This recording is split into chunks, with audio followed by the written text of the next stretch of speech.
Bienvenue sur Agora. Les extraterrestres existent-ils vraiment? Voilà une question à 1000 points qui pousse les chercheurs à s'entêter pour lui donner une réponse depuis des décennies. Mais en se fondant sur les dernières découvertes de l'Amérique, tout semble confirmer que le pays a bel et bien découvert des extraterrestres. Ou du moins le fera prochainement. Bonne nouvelle pour vous, la présente vidéo s'apprête à vous clarifier cela. Elle s'intéressera aux ovnis et extraterrestres à l'heure actuelle, tout en mettant un point d'honneur sur l'avis du président Donald Trump. Suivez-nous donc jusqu'à la fin pour ne rien manquer. Vous aurez en description de la vidéo les liens des différents articles, sources qui ont été utilisés comme référence. C'est parti! Un ovni, un terme inspecté de plus près. À la question « Qu'est-ce qu'un ovni ?», les réponses sont diverses et varient généralement d'une personne ou d'une organisation à l'autre. Cependant, retenez qu'il s'agit tout simplement d'un acronyme qui désigne tous les éléments volants qui n'ont pas été identifiés. D'après le dictionnaire Larousse, les ovnis désignent les objets ou phénomènes fugitifs observés dans l'atmosphère et dont la nature n'est pas connue ou reconnue par les témoins. En se basant sur cette définition, il est important de comprendre dans un premier temps qu'un même objet peut être qualifié d'ovni par certains, mais pas par d'autres. Depuis le XXe siècle par exemple, des milliers de témoignages en relation avec les ovnis ont été faits par des personnes appartenant aux quatre coins du monde. Les scientifiques étudient donc la question de plus près à chaque fois et essayent de formuler l'explication la plus plausible, quand ils arrivent à la trouver. En 2011, par exemple, des milliers de témoins ont déclaré avoir vu des boules de feu étranges qui volaient et qui étaient suivies par des traînées lumineuses. À l'époque, les scientifiques n'étaient pas parvenus à donner une véritable explication. Ce n'est que quelques années plus tard qu'ils ont su qu'il s'agissait tout simplement des débris de la fusée Soyouz. C'est donc ce qui arrive très souvent avec la majorité des ovnis aperçus jusqu'à aujourd'hui depuis la Terre. Il s'agit dans la plupart des cas des phénomènes météorologiques, des distorsions optiques ou encore de simples fruits d'illusions d'une imagination active.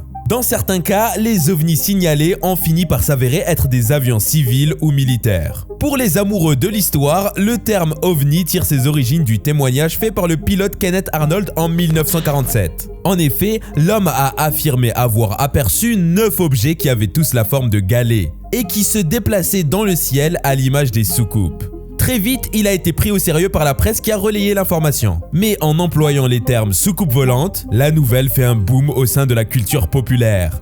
Et durant les années à venir, le nombre de témoignages n'a pas cessé de croître. Quelques jours après la déclaration de Kenneth, les États-Unis annoncent qu'ils sont parvenus à repérer un disque volant dans le ciel. Mais le temps que la nouvelle se refroidisse, les autorités se sont rétractées en expliquant qu'il ne s'agissait que des restes d'un ballon d'observation. Même si l'idée semble être un pur mensonge, il faut avouer qu'elle est plus réaliste que l'idée d'envisager une capsule d'extraterrestres en mission de reconnaissance.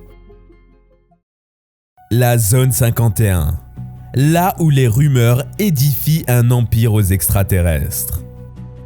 Aux États-Unis, la zone 51 est l'un des endroits avec une réputation des plus mythiques. Situé au Nevada, c'est un espace sécurisé qui abrite une base militaire dont les activités sont restées secrètes depuis 1990. Bien que l'idée de sa création ait déjà été expérimentée depuis 1955 par Richard M. Bissell, un officier à la CIA, ce n'est qu'en 2013 que son existence a été officiellement révélée. En effet, Richard a trouvé que la zone était assez propice et idéale pour réaliser des vols d'essai des avions espions. Et c'est là d'ailleurs que de célèbres aéronefs comme Blackbird et Nighthawk ont été testés. Dans la version officielle des faits, il s'agit donc d'une zone qui permet uniquement de développer des avions espions. Il est interdit de voler dans ces cieux, ni de franchir ces portes qui sont réservées exclusivement aux militaires qui y sont engagés. Par suite, toutes les activités qui sont menées à cet endroit sont classées dans la catégorie secret défense, ce qui ne permet pas d'avoir ne serait-ce qu'une petite idée sur ce qui se passe dans ce territoire surveillé et bourré de mystères. Ceci dit, il est maintenant plus facile de comprendre pourquoi la zone a fait l'objet de plusieurs mythes depuis sa création. Des mythes qui avancent des théories pimentant pour la plupart du temps la joie des cultures populaires liées aux ovnis. D'après le témoignage donné par de nombreux pilotes civils, ils auraient remarqué juste au-dessus de la zone 51 des objets volants et qu'ils n'ont pas pu identifier. Certains vont plus loin en affirmant que la zone 51 était le dépotoir de nombreux débris d'ovnis qui ont orné un jour le ciel américain. C'est d'ailleurs ceux qui proviennent du crash du Roswell qui sont les plus populaires. Bien que les autorités aient affirmé qu'il s'agissait d'un simple ballon-sonde, plusieurs fanatiques continuent de déclarer que c'était plutôt une soucoupe volante. À partir de 1980, les activités secrètes qui sont menées dans cette base donnent naissance à une nouvelle théorie. D'après les propos de Bob Lazar, qui prétend travailler dans la zone 51, la base possède 9 vaisseaux extraterrestres qui sont entreposés afin d'être étudiés. Certaines théories vont même jusqu'à désigner la zone comme le quartier général des extraterrestres et du gouvernement américain, et que c'est le lieu où leurs rencontres secrètes ont toujours lieu dans la discrétion la plus totale. Selon les rumeurs, c'est une zone où les extraterrestres profitent de la possibilité de se téléporter et où les militaires tentent de contrôler la météo. Les théories sont curieusement bizarres les unes que les autres, et n'en finissent pas.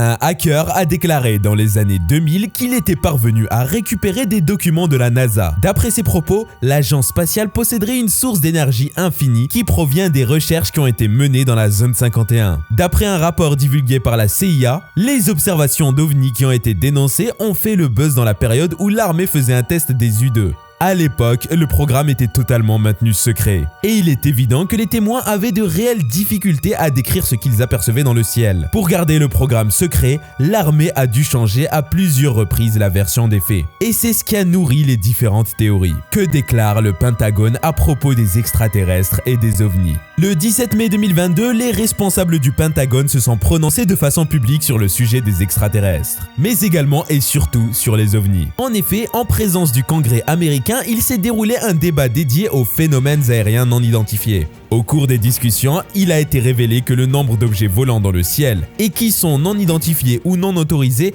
a connu une réelle croissance depuis ces 2 dernières décennies. À cet effet, le directeur adjoint du renseignement pour l'US Navy, Scott Bray, a affirmé qu'effectivement depuis le début des années 2000, ils ont observé un nombre croissant d'objets non autorisés ou non identifiés. D'après lui, cette hausse est provoquée par l'augmentation des efforts fournis par l'armée américaine et qui sont entièrement consacrés au progrès technologique et aussi à la déstigmatisation de l'acte de signalisation des observations. Même si le Pentagone affirme n'avoir rien découvert pouvant confirmer l'existence des extraterrestres, il prend vraiment les présents rapports au sérieux. En effet, bien qu'il n'existe pas de preuves, l'organisation n'écarte pas totalement la possibilité d'une probable existence des extraterrestres. Depuis juin 2022, déjà, le service de renseignement américain avait souligné dans l'un de ses rapports qu'aucune preuve de la présence d'extraterrestres n'a été retrouvée. Toutefois, ils avaient bel et bien reconnu qu'il s'est produit des dizaines de phénomènes inexplicables qui ont été rapportés par les pilotes militaires. Durant l'audition, les représentants du Pentagone ont reçu plusieurs coups de critique de la part des personnalités politiques qui étaient présentes. En effet, au moment où le sous-secrétaire au renseignement soulignait à plusieurs reprises le sérieux avec lequel le Pentagone traite les informations, un grand mécontentement était clairement exprimé dans le rang des membres du Congrès.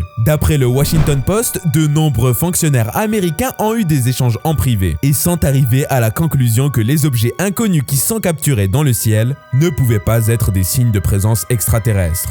Dans un scénario plus réaliste, il est tout à fait possible que les drones ou des oiseaux lointains créent des confusions dans l'esprit des observateurs. Une confusion qui les pousse par la suite à leur attribuer le nom d'OVNI. Rick Crawford, le représentant de l'Arkansas au niveau de la Chambre des représentants des États-Unis, a même fait une déclaration intéressante sur le sujet. Selon lui, l'incapacité du gouvernement à identifier des objets dans des zones d'opération sensibles équivaut à un échec du renseignement que nous voulons éviter.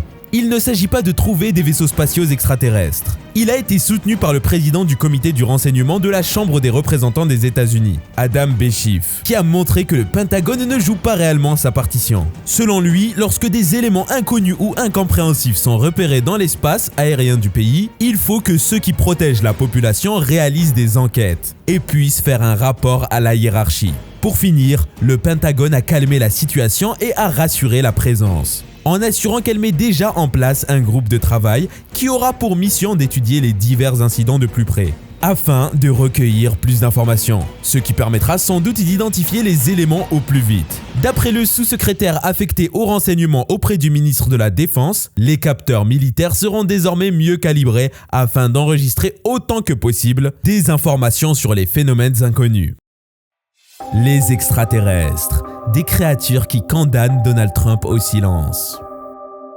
L'ancien chef du programme spatial de l'Israël a fait une déclaration tout à fait intrigante sur l'ex-président des États-Unis. Selon Haim Eshed, les extraterrestres existent et le président Donald Trump est bien informé sur le sujet. Il poursuit en affirmant qu'aussi bien les gouvernements de l'Israël que ceux de l'Amérique sont en contact avec les extraterrestres par le biais d'une organisation qui porte le nom de Fédération Galactique.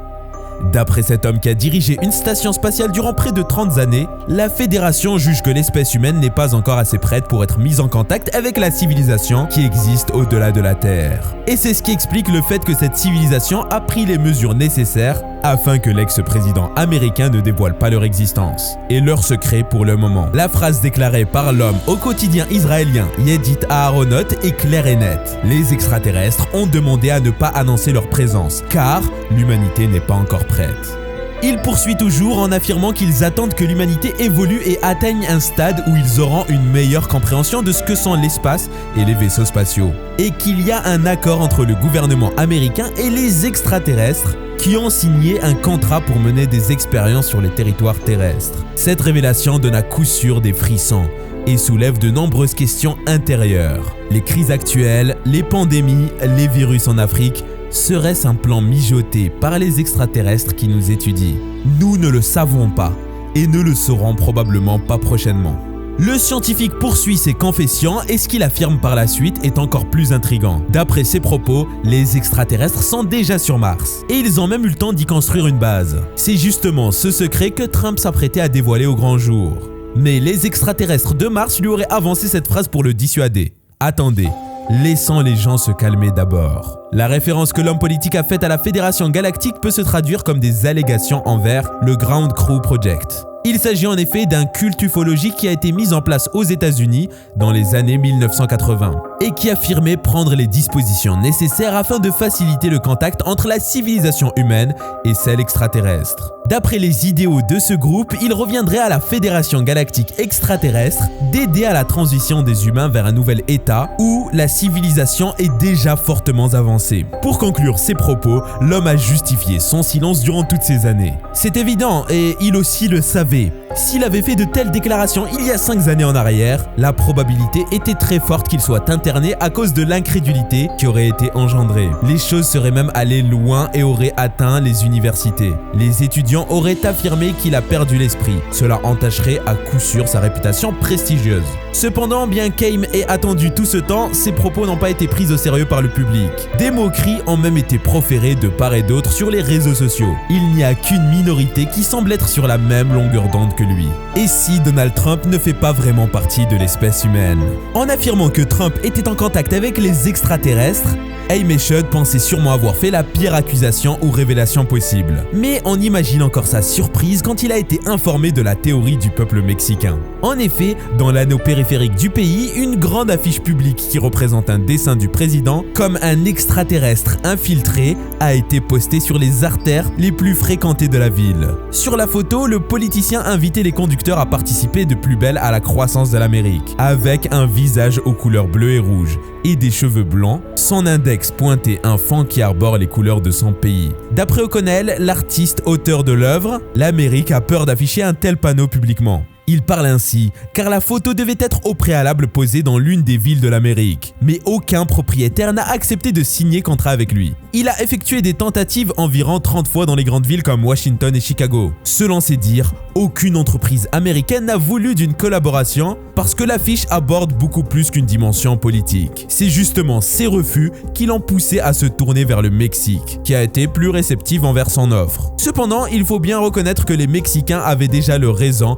à cause de ce qui s'est produit durant les campagnes présidentielles. En effet, le mania de l'immobilier et la star de la télé-réalité qui s'est orienté vers la politique avaient pris des dispositions sévères à l'encontre du Mexique. Ils devaient construire un énorme mur frontalier qui barrerait donc la route aux violeurs. de même qu'aux nombreux trafiquants de drogue du pays. En considérant cela, on comprend que les Mexicains ne soutiennent pas forcément la vision de l'artiste, mais expriment plutôt leur colère envers le politicien. D'ailleurs, O'Connell n'avait pas pour objectif de représenter Trump. Il devait juste faire une caricature pour la publicité d'un film de science-fiction dans lequel des extraterrestres avaient infiltré les humains et vivaient parmi eux. Il a même créé une page GoFundMe sur laquelle il a affiché l'image et est parvenu à récolter près de 3000 $.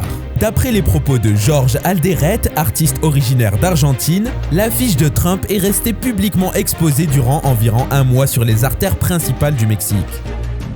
Le monde fête la naissance d'un bébé extraterrestre. Vous vous attendez peut-être à voir un bébé vert tout vilain et tout petit. Mais heureusement, ou malheureusement pour vous, il s'agit plutôt d'un bébé humain. L'idée étant de faire accoucher une femme dans l'espace à environ 400 km, loin de tous les centres de santé, des garderies et des crèches. Même si l'idée semble tout à fait saugrenue, Space Life pense pouvoir la réaliser bientôt.